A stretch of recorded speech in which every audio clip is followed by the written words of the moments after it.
ओम समस्त देशवासियों को संजीव आर्या का सादर नमस्कार। मैं संजीव आर्या आज दिनांक 24 अक्टूबर 2023 के दिन YouTube पर अपने विशेष कार्यक्रम के अंतर्गत आपकी कुंडली के विभिन्न भावों में बृहस्पति या गुरु ग्रह की स्थिति, उसके प्रभाव की चर्चा करेंगे। साथ में हम उपायों की चर्चा करेंगे कि यदि आपकी कुंडली में गुरु ग्रह की स्थिति अशुभ है, कमजोर है, तो किन उपायों से आप गुरु ग्रह को ठीक कर सकते हैं और अपने जीवन को और अधिक सफल और संतुलित कर सकते हैं। देखिए, जैसा कि आप जानते हैं, आज हमारे देश में दशहरा पर्व मनाया जा रहा है। अतः हमारे चैनल MS ज्योतिष सलाह की ओर से समस्त देशवासियों को दशहरे पर्व की हार्दिक शुभकामनाएं। जी देखिए, गुरु ग्रह नवग्रहों में एक महत्वपूर्ण ग्रह माने जाते हैं। इनको देवताओं का गुरु माना जाता है और देवताओं का ग्रह माना जाता है। जिस प्रकार शुक्र देव को दानवों का गुरु माना जाता है, उसी प्रकार गुरु को ब्राह्मणों का, सज्जनों का, गुरुओं का गुरु कहा जाता है। देवगण होने के कारण बृहस्पति ग्रह में स्नेह, धैर्य, विवेकशीलता, प्रतिभा, सम्मान जैसे गुण देखने को अवश्य मिलते हैं। यदि किसी जातक की कुंडली में बृहस्पति ग्रह अशुभ स्थिति में है, कमजोर स्थिति में है या उस पर शत्रु ग्रहों की दृष्टि है, तो ऐसा जातक और उसकी छवि में सम्मान उसको कम मिलता है, उसमें विवेकशीलता की कमी होती है, प्रतिभा की कमी होती है और समाज में भी उसको मान सम्मान ना के बराबर मिलता है। ऐसे जातकों को विशेषकर स्त्री जातकों के विवाह में भी बाधाएं देखने को अवश्य मिलती हैं। देखिए, यदि गुरु आपकी कुंडली में अच्छी स्थिति में है तो आपको सम्मान देगा, विवेकशीलता देगा और आप हमेशा सत्य वचन का ही पालन करते हैं। बृहस्पति ग्रह ब्राह्मण जाति के माने गए हैं और इनका रंग पीला या पीत रंग माना गया है। ये ऋग्वेद के स्वामी माने गए हैं। गुरु बृहस्पति ब्राह्मण जाति के हैं और इनका वाहन हाथी को माना गया है। हाथी जो कि वैभव और समृद्धि के प्रतीक माने जाते हैं। गुरु ग्रह पुरुष प्रधान ग्रह है और इनका स्वभाव मूलतः मौन रहता है, शांत रहता है। ये ब्राह्मण जाति के हैं और इसमें क्षत्रियों के भी गुण अवश्य पाए जाते हैं। इसमें अग्नि और जल दोनों तत्वों की भूमिका रहती है। गुरु उत्तर पूर्व दिशा के ग्रह माने गए हैं। बृहस्पति की धनु और मीन राशि मानी गई है और ये कर्क राशि में उच्च राशि मानी गई है। वैसे बृहस्पति का आकार सौरमंडल में सबसे बड़े ग्रह के रूप में माना गया है। गुरु एक बार जब अस्त होते हैं तो वे 30 दिनों तक एक राशि में अस्त रहते हैं। उसके बाद ये पुनः उदय होकर करीब 128-30 दिनों तक उस राशि में उदय रहते हैं। गुरु ग्रह के सूर्य, मंगल और चंद्रमा मित्र ग्रह माने गए हैं। इसी प्रकार बुध ग्रह, शुक्र ग्रह इनके शत्रु ग्रह माने गए हैं। जहां तक राहु, केतु और शनि की बात है तो ये तीनों ग्रह बृहस्पति के सम ग्रह माने गए हैं, अर्थात ये तो ना उसके मित्र हैं ना ही उसके शत्रु हैं, ये तटस्थ रहते हैं। देखिए, गुरु और मंगल की युति होती है तो इससे गुरु के बल में वृद्धि होती है, क्योंकि गुरु क्षत्रिय भाव भी रखते हैं और मंगल भी क्षत्रिय ग्रह है। अतः गुरु की कर्क राशि में ये उच्च राशि मानी गई है और मकर राशि इनकी नीच राशि मानी गई है। यदि किसी जातक की कुंडली में मकर राशि का गुरु बैठा है तो ऐसा जातक नीच प्रकृति का होता है और एहसान फरामोश होता है। वैसे गुरु ग्रह यदि आपकी कुंडली में खराब है तो रोगों में ये किडनी के, लीवर के और कैंसर जैसे रोग भी अवश्य देती हैं। इसके अलावा यदि आप मोटापे से परेशान हैं तो कहीं ना कहीं आपका गुरु ग्रह अवश्य कमजोर या खराब स्थिति में होगा। इसके अलावा प्राचीन काल से ही सतयुग में गुरु ग्रह विशेष भूमिका रखते थे, लेकिन समय के साथ बदलते बदलते कलयुग में सभी ग्रहों में गुरु ग्रह का सबसे ज्यादा हानि हुई है। आज हम गुरु ग्रह की भूमिका को बिल्कुल भी नजरअंदाज करते हैं, क्योंकि आज हम अपने माता पिता, गुरु सम्मान किसी का नहीं करते हैं। अतः इससे हमारे गुरु ग्रह की स्थिति खराब होती है। इसी प्रकार आज के युग में काफी हद तक नारी वर्ग भी अपने पति वर्ग की उपेक्षा करता है, तो उससे भी उसका गुरु ग्रह अशांत रहता है, जिससे उनका गृहस्थ जीवन प्रायः अशांत रहता है। जी, ओम समस्त देशवासियों को संजीव आर्या का सादर नमस्कार। वीडियो के इस भाग में हम सप्तम भाव से लेकर द्वादश भाव तक गुरु ग्रह की स्थिति, प्रभाव की चर्चा करेंगे और साथ में आपको संबंधित उपायों की भी चर्चा करेंगे, जिस उपायों को करके आप अपने जीवन को और अधिक सफल और संतुलित अवश्य कर सकेंगे। यदि आप लोगों ने अभी तक हमारे चैनल MS ज्योतिष सलाह को सब्सक्राइब नहीं किया तो कृपया करके हमारे चैनल को शीघ्र सब्सक्राइब करें। यदि आप लोगों को हमारे द्वारा बनाए गए वीडियो पसंद आ रहे हैं तो इन वीडियो को अधिक से अधिक लाइक करें, शेयर करें और अपने मित्रों के बीच कमेंट अवश्य करें। तो अब हम अपने कार्यक्रम की चर्चा करते हैं। सप्तम भाव में गुरु, देखिए यदि सातवें भाव में गुरु बैठे हैं तो यहाँ फल मिश्रित प्राय मिलते हैं, फिर भी अशुभ फल भी अधिक देखने को अवश्य मिलते हैं।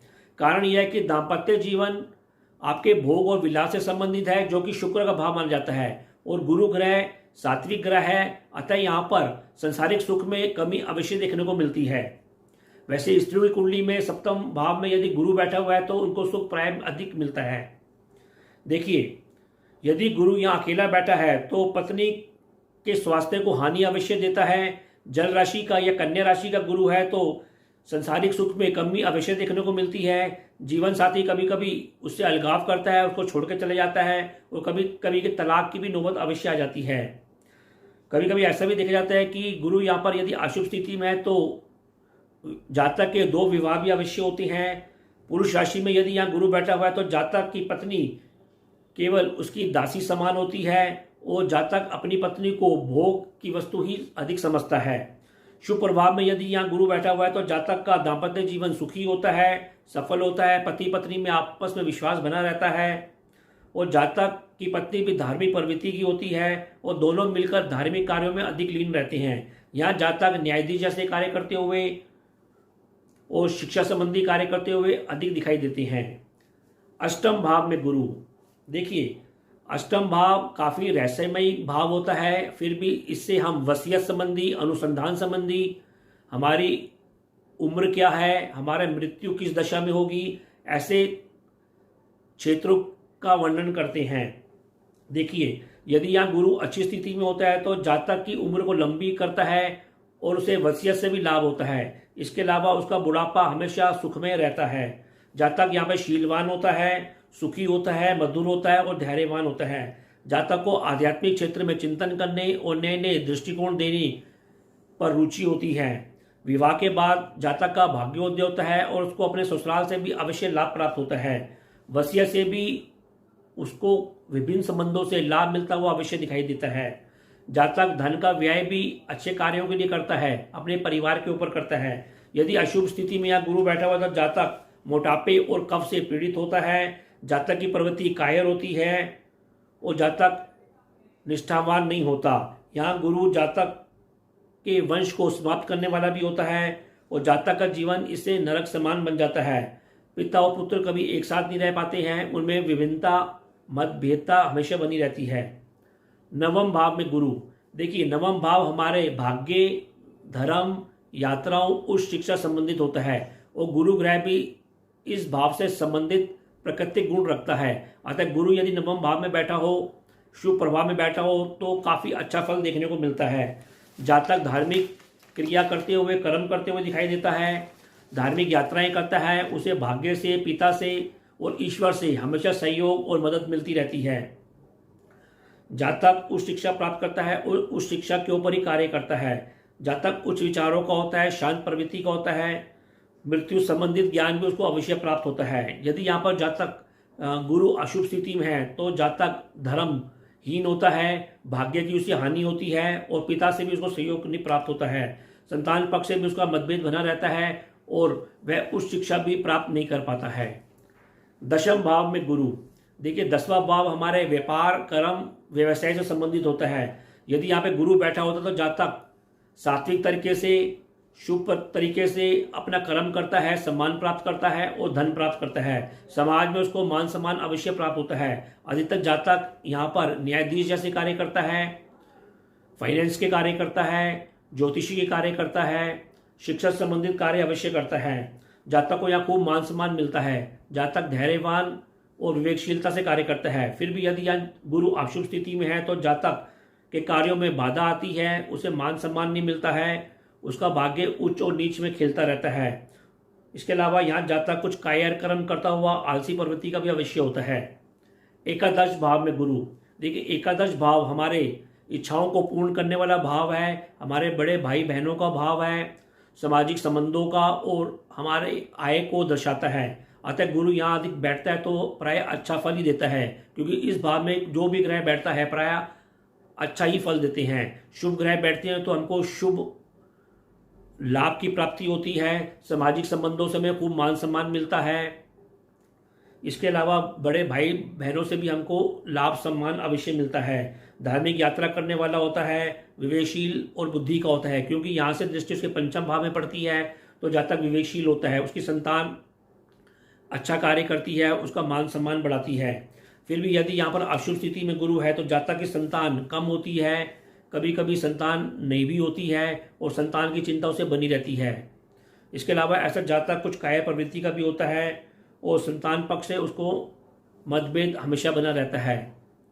द्वादश भाव में गुरु, देखिए द्वादश भाव हमारे हानि को दर्शाता है, हमारी नींद को दर्शाता है, कारागार रोगों को दर्शाता है। यहाँ पर यदि गुरु बैठा होता है तो प्राय अशुभ फल अधिक देखने को मिलता है। शुभ फल में गुरु यहाँ पर धार्मिक यात्राएं कोई अधिक कराता है, धार्मिक दान दक्षिणा अधिक करता हुआ जातक दिखाई देता है और उसको विदेशी संबंधों से मान सम्मान और धन का लाभ भी यदा कदा अवश्य प्राप्त होता रहता है। फिर भी आय के मुकाबले उसका व्यय हमेशा बढ़ा रहता है। हाँ, व्यय उसका शुभ कार्यों में अवश्य होता है। यदि यहाँ पर गुरु अशुभ स्थिति में है तो प्राय अशुभ ही फल अधिक देखने को मिलते हैं।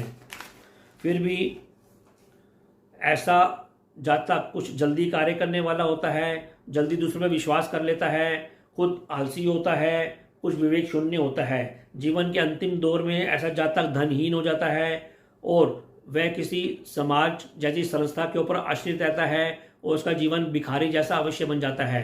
कुल मिलाकर इस भाव में बृहस्पति प्राय अशुभ फल अधिक देखने को मिलते हैं।